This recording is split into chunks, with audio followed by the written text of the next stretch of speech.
Hallelujah. आप सभी भाई बहनों को मेरी तरफ से जय मसीह की। मैं आपके लिए एक वचन लेके आई हूँ जो कि उत्पत्ति की 4 अध्याय की 6 और 7 आयत में से है। हालेलुया। जिसमें लिखा है, तब यहोवा ने कैन से कहा, तू क्यों क्रोधित हुआ और तेरे मुंह पर उदासी क्यों छा गई है। हालेलुया।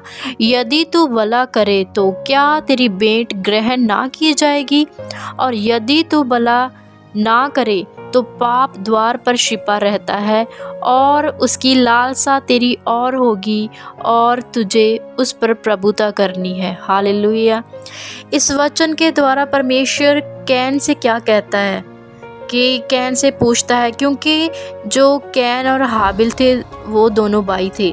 जो कैन था वो थोड़ा जेलस रखने वाला, वो थोड़ा नफ़रत रखने वाला था, भलाई ना करने वाला था। और जो हाबिल था वो ईमानदार था, उसके मन में कोई ऐसा पाप नहीं था। उसने परमेश्वर के आगे पूरी ईमानदारी के साथ अपने भेड़ बकरियों के पहलौठे को लेके गया भेंट के लिए।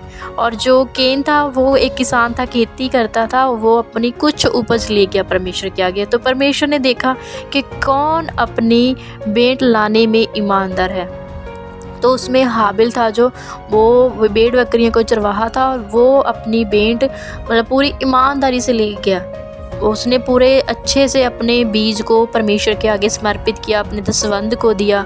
और बट जो केन था उसने कुछ कम दिया होगा, तो परमेश्वर ने उसकी हाबिल की भेंट को स्वीकार कर लिया और केन की भेंट को अस्वीकार किया। हालेलुया।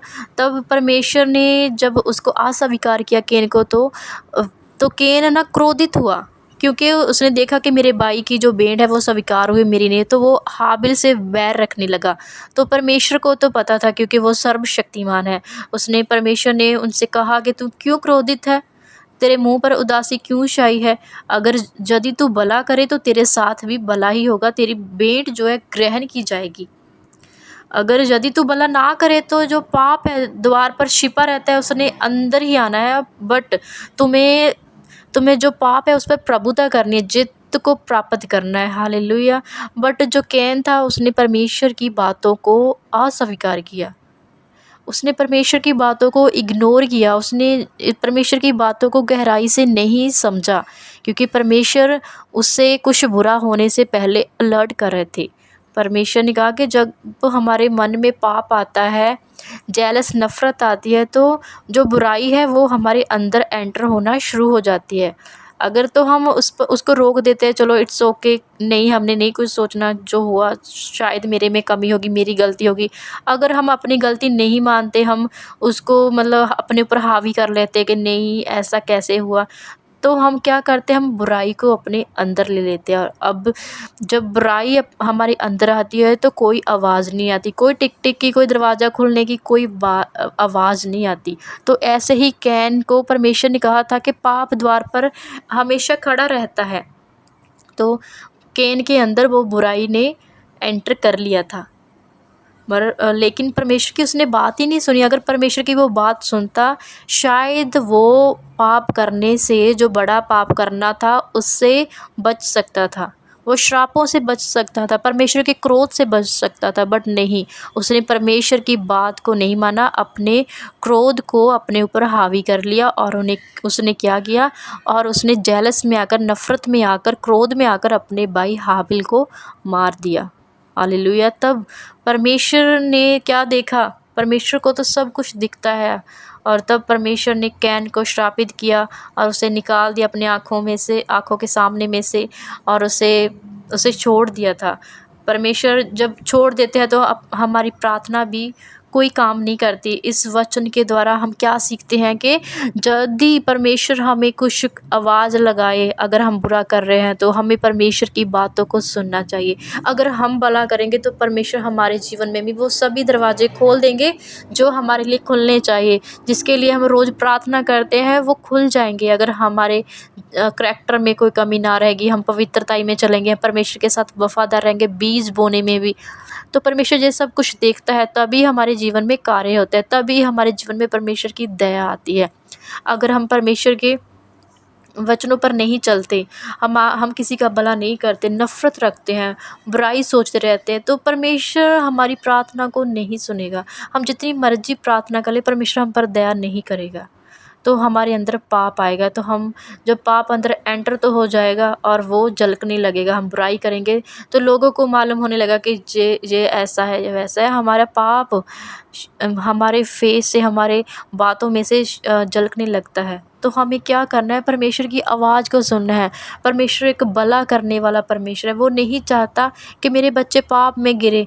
तभी तो परमेश्वर ने कैन को अलर्ट किया था, क्योंकि परमेश्वर को मालूम था कि जो शैतान है वो कैन के जीवन में कार्य करने वाला है। हालेलुया। बट अगर हम परमेश्वर की आवाज़ को नहीं सुनेंगे तो कैन की तरह हमारे जीवन में भी वो पाप आ सकता है। हम भी जाने अनजाने में ना चाहते हुए किसी का बुरा कर सकते हैं, और जिसके द्वारा हम श्रापित हो सकते हैं, परमेश्वर के द्वारा निकाले जा सकते हैं। तो प्लीज़ मैं प्रार्थना करती हूँ कि मैं रिक्वेस्ट करती हूँ कि आप इस वचनों को सीरियसली लें और अपने जीवन में से हर एक बुराई को निकाल दें। हालेलुया। आइए हम प्रार्थना करें। पिता परमेश्वर, हे सर्वशक्तिमान सेनाओं के पिता परमेश्वर, आपकी जय जयकार करते हैं, आपके लहू की जय जयकार करते हैं जो आपने हमारे लिए बहाया मेरे प्रभु जी। पिता परमेश्वर जी, पिता परमेश्वर, हम कैन की तरह ना बने प्रभु जी। हम पिता परमेश्वर आपकी नज़रों में अच्छे बने प्रभु जी। हमारे जीवन में जो भी पिता परमेश्वर कमी है, खुदावन परमेश्वर जो घटी है, उसको निकाल देना प्रभु जी।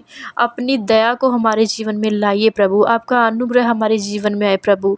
सचमुच प्रभु, जैसा आप चाहते हैं वैसा ही बना दीजिए प्रभु जी। हम आपकी बातों के अनुसार चलना चाहते हैं मेरे खुदावन जी। हर एक जन को ब्लेस करो मेरे प्रभु जी। सचमुच इन सभी भाई बहनों की पिता परमेश्वर जी, आत्मिक आँखों को खोल दीजिए प्रभु, आत्मिक कानों को खोल दीजिए प्रभु जी, ताकि जो आपकी आवाज़ को सुने पिता परमेश्वर। जो जैसे कि यूहन्ना 10:27 में लिखा है कि पिता परमेश्वर जी, परमेश्वर की जो बेड़े होती हैं उनकी आवाज़ को सुनकर उनके पीछे चलती है, ऐसे ही हम भी परमेश्वर, हम सभी लोग परमेश्वर आपकी आवाज़ को सुनकर आपके पीछे चले, ना कि कैन की तरह परमेश्वर आपकी बातों को इग्नोर करे। हालेलुया। मैं धन्यवाद करती हूँ मेरे पिता परमेश्वर, आपका दिल की गहराइयों से खुदावन परमेश्वर जी। पिता परमेश्वर, इस प्रार्थना को सुनने वाला जन हर एक पिता परमेश्वर ब्लेस है यीशु मसीह। हर एक जन प्रभु पिता परमेश्वर जी ब्लेस है। इनके सभी रास्ते यीशु मसीह के नाम में खुलने जा रहे हैं। आज इनके छुटकारे का दिन हो प्रभु। जब भी ये प्रार्थना करे मेरे पिता परमेश्वर, इनकी प्रार्थनाओं को उत्तर देना प्रभु जी। इनके बंद रास्तों को खोल के इनको ब्लेस करना, जॉब की आशीष बरकतें देना प्रभु जी, बिजनेस में ब्लेसिंग देना प्रभु जी। इनके घर में जो भी मुश्किलें और प्रॉब्लम्स है प्रभु जी, उनसे प्रभु जी इनको आज़ाद करना खुदावन परमेश्वर जी। इनके लाइफ में पिता परमेश्वर जी आपका अनुग्रह फेवर आए प्रभु जी। इन सभी को प्रभु आपके मैं हाथों में छोड़ देती हूँ, आपके ब्लड में छुपा देती हूँ प्रभु जी। इनके घरों में परमेश्वर आपके स्वर्गदूत जाएं और इनके आने जाने में प्रभु जी इनको प्रोटेक्शन दे प्रभु पिता परमेश्वर जी। इनके जीवन में परमेश्वर आपकी फायर जाए प्रभु, हर एक अंधकार की शक्ति नाश हो जाए प्रभु, आपका अभिषेक इनके जीवनों में जाए प्रभु, और सभी जुओं का नाश कर दे मेरे प्रभु जी। आपकी दया इनके जीवनों में है प्रभु जी, अपनी दया के काबिल बनाइए प्रभु इनको। हालेलुया प्रभु जी। मैं और अपने सभी भाई बहनों को प्रभु आपके हाथों में सौंप देती हूँ। मुझे विश्वास है प्रभु हम आपके हाथों में सुरक्षित है प्रभु जी, क्योंकि आप ही हमारी रक्षक, आप ही हमारे रक्षक हो मेरे पिता परमेश्वर जी। आप ही हमें सुरक्षित रखने वाले परमेश्वर हैं प्रभु जी। हम आपकी शरण लेते हैं मेरे खुदावन परमेश्वर। मैं आपका धन्यवाद करती हूँ, शुक्रगुजार करती प्रभु आज के दिन के लिए प्रभु जी, कि आपने पिता परमेश्वर हमें नई सांस दी है प्रभु, खाने पीने के लिए पिता परमेश्वर ऐसी व्यवस्थाएं की है प्रभु। आपका धन्यवाद हो खुदावन जी, आपकी जय जयकार हो प्रभु। मैं विश्वास करती प्रभु जी हम सभी भाई बहन आपके नाम में ब्लेस हैं। बाकी का सारा समय प्रभु आपके हाथों में सौंप देते हैं प्रभु यीशु मसीह के सामर्थ्य और पवित्र और जिंदा और जलाली नाम में मांगते हैं, आमीन। अब सभी भाई बहन ब्लेस है। God bless you. जय मसीह की।